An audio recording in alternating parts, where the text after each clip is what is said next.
Good morning, children. Hope you all are fit and fine. Yes, today I will teach you a new chapter, that is lesson number 10. This lesson number 10, कारक. So, let's start it. First हम जानेंगे कारक क्या है, किससे कारक कहते हैं, इसका डेफिनेशन क्या है.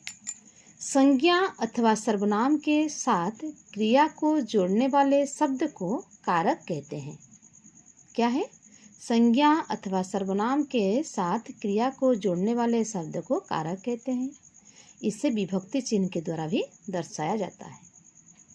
हम जानेंगे विभक्ति चिन्ह क्या है. तुम लोग पहले भी पढ़े हो और उसके बारे में फिर भी बताएंगे तुम्हें. क्लास 7 में भी हम बोले थे कि इस विभक्ति का चिन्ह और कारक का विभक्ति चिन्ह के साथ में कारक का जो है प्रथमा द्वितीया, उसको तुम लोग लर्न करने के लिए लर्न भी किए होंगे आई थिंक. चलो देखें, यहाँ पे एग्जाम्पल से देख रहे हैं कि दीपाली के हाथ से गिलास गिर गया. दीपाली के हाथ से गिलास गिर गया. हाथ से आया. हाथ से गिलास जब गिर गया तो क्या हुआ ना, दोनों के बीच में विच्छेद हुआ. हाथ से, दीपाली का हाथ से गिरा. ग्लास और रहा क्या, हाथ में नहीं रहा, तो ग्लास और हाथ के बीच में विच्छेद हो गया. से लगा है तो यहाँ पे से मीन्स व्हाट ना, यहाँ पे कारक का प्रयोग हुआ है. इसी तरह से नेक्स्ट लाइन में देखो, मनीष ने अपनी पुस्तक को टेबल पर रखा है. मनीष ने, किसने रखा है? मनीष ने का प्रयोग हुआ है. ने भी कारक का अंतर्भुक्त है. अपनी पुस्तक को, किसको रखा है ना, पुस्तक को का प्रयोग हुआ है. ये भी क्या, कारक का अंतर्गत है. इस तरह से हम लोग हर सेंटेंस में कारक का प्रयोग करके हम लोग लिखते हैं. अभी इसके बारे में जानेंगे. कारक का भेद क्या है ना, इनके नाम और चिन्ह इस तरह से यहाँ पे है. कितना भेद देखो ये ना, कर्ता कारक, कर्म कारक, करण, संप्रदान, अपादान, संबंध, अधिकरण और संबोधन कारक. तो इसमें इसको तुम्हें लर्न करना है. टोटल ठो कितना है ना, 8 ठो है. और उसमें ये जो संबंध कारक है, ये कारक का अंतर्भुक्त नहीं है. ये क्या है ना, संबंध में आता है. किसी का बीच में किसी का रिलेशन है, उसको ये दर्शाता है. बाकी जो रहा 6 ठो वो कारक के अंतर्भुक्त है. तो बट इसका जो विभक्ति का चिन्ह है, इसको हम लोग पढ़ना है और लर्न भी करना है, तो ही हमारा काम में आएगा.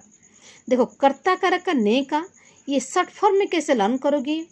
कर्ता ने कर्म को करण से द्वारा, संप्रदान के लिए, अपादान से, संबंध का के की रा रे री, अधिकरण में पर, संबोधन है अरे. इसी टाइप तुम लोग लर्न करोगे तो आराम से तुम लोग का ये हो जाएगा. तो इसको लर्न करने से कौन सा विभक्ति का चिन्ह किस में प्रयोग हुआ है, तो उससे तुम लोग जान जाओगे. मान लो यहाँ पे कहीं जा के लिए प्रयोग हुआ है. के लिए कहाँ पे आता है ना, संप्रदान कारक में आता है. कहीं पर से का प्रयोग हुआ है, से मीन्स कहाँ पे ना, अपादान कारक में आता है. तो यहाँ पर भी से दिया है, परंतु ये से और ये से में डिफरेंस है. ये से का अर्थ है वो कलम से लिख रहा है. कलम से मीन्स व्हाट, वो कलम के द्वारा लिख रहा है. वहाँ से का अर्थ द्वारा में प्रकाश पा रहा है, द्वारा अर्थ आ रहा है. परंतु इस से में अपादान कारक जो से का प्रयोग हुआ है, इसमें क्या, विच्छेद अर्थ में, अलग होना. घोड़ा से गिर गया. घोड़ा के ऊपर बैठा था, वो गिर गया. घोड़ा से उसका क्या हुआ, विच्छेद हुआ. उस जगह में हम से का प्रयोग किए हैं. समझ में आया. तो अभी हम जानेंगे हर कारक के बारे में. कर्ता कारक क्या है ना, कर्ता का अर्थ होता है कार्य करने वाला. जो वाक्य में मुख्य है वो है कर्ता. संज्ञा अथवा सर्वनाम के जिस रूप से कार्य करने वाले का बोध हो, उससे कर्ता कारक कहते हैं. संज्ञा अथवा सर्वनाम के जिस रूप से कार्य करने वाले का बोध हो, जो कार्य करने वाला का बोध हो, जो कार्य करवाता है, मेन मुख्य है वाक्य का, वो है कर्ता कारक. इसका विभक्ति का चिन्ह क्या है, ने. क्या है, ने. हम बोलते हैं कि राम वनवास गए थे, श्री राम वनवास गए थे, बट वहाँ पे ने का ने वह है, छिप गया है, ने दिखाई नहीं दे रहा. किसने गए थे, कौन गया था ना, राम गए थे। तो यहाँ वाक्य में मुख्य कौन है ना, राम, श्री राम है। तो उसको कर्ता कारक हम बोलेंगे। क्या बोलेंगे? कर्ता कारक। यह एग्जाम्पल दिया है, मोहन ने घंटी बजाई। अच्छा, यहाँ कार्य क्या है? किसने, कौन सा कार्य कर रहे हैं? घंटी बजाना। घंटी किसने बजाए ना, मोहन ने। तो वाक्य का मुख्य कौन है? ये मोहन है। तो ये कर्ता कारक है। देन कर्म कारक के बारे में जानेंगे। कर्ता द्वारा किए जाने वाले कार्य का प्रभाव जिस पर पड़ता है उसे कर्म कारक कहते हैं। जिस पर इसका प्रभाव पड़ता है, कर्ता का मुख्य प्रभाव पड़ता है, उसे बोलेंगे कर्म कारक। इसमें क्रिया का फल कर्ता पर नहीं पड़कर वाक्य की दूसरी संज्ञा पर पड़ता है। यहाँ पे क्या प्रयोग होगा? को का प्रयोग होता है। जैसे कि मान लो बोलेंगे माली अपना घर को जा रहा है। माली कहाँ जा रहा है? घर को जा रहा है। तो घर को जो प्रयोग हुआ को, वहाँ पे कर्म कारक है। अच्छा, कौन जा रहा है? मान लो माली, तो माली क्या होगा ना, कर्ता होगा। बट कहाँ जा रहा है जब पूछेंगे तो क्या आ रहा है ना, घर को जा रहा है। घर है कर्म। समझ में आया? देखो यहाँ पे भी ऐसे दिया है, आनंद बगीचा को सींचता है। आनंद कौन है? कौन सींचता है ना, आनंद।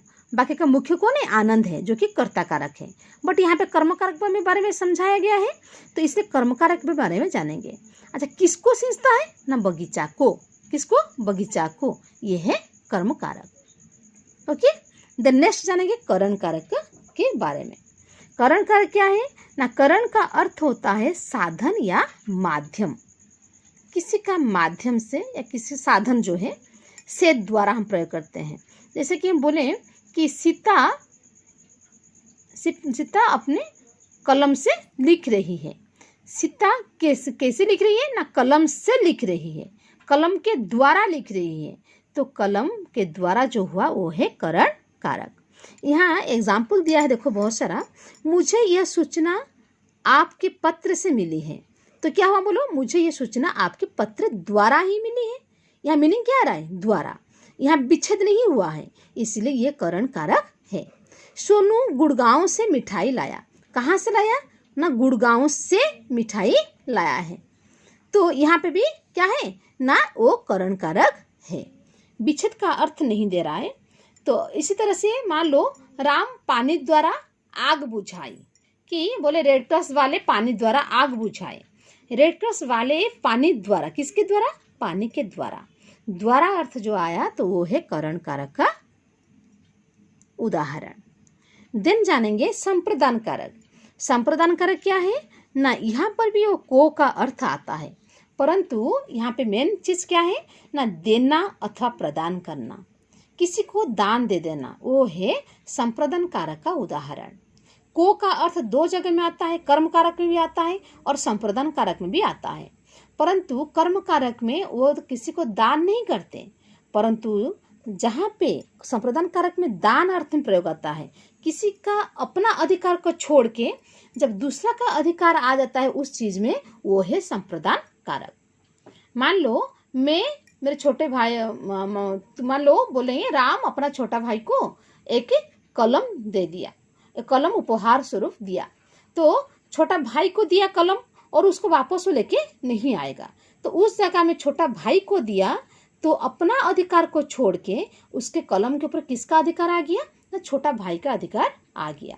तो छोटा भाई के जगह में छोटा भाई को दिया, तो उस जगह में हम क्या प्रयोग करेंगे? क्या बोलेंगे ना, संप्रदान कारक। क्या बोलेंगे? संप्रदान कारक। यहाँ पे इसी तरह से आज पूजा के लिए फूल लाओ के लिए प्रयोग हुआ। यार डायरेक्ट तुम समझ जा रहे हो कि संप्रदान कारक है। इन बच्चों को अच्छा खाना खिलाओ। बच्चों को जो खाना खिलाओगे तो क्या है, खाना फिर वापस लेके आओगे क्या?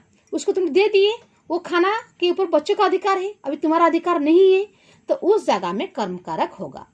सपोज किसी का बर्थडे में गए हो तुम, जैसे गिफ्ट किसको दिए, गिफ्ट देने के बाद मान लो सरोज सपोज को उसका जन्मदिन में एक उपहार दिया।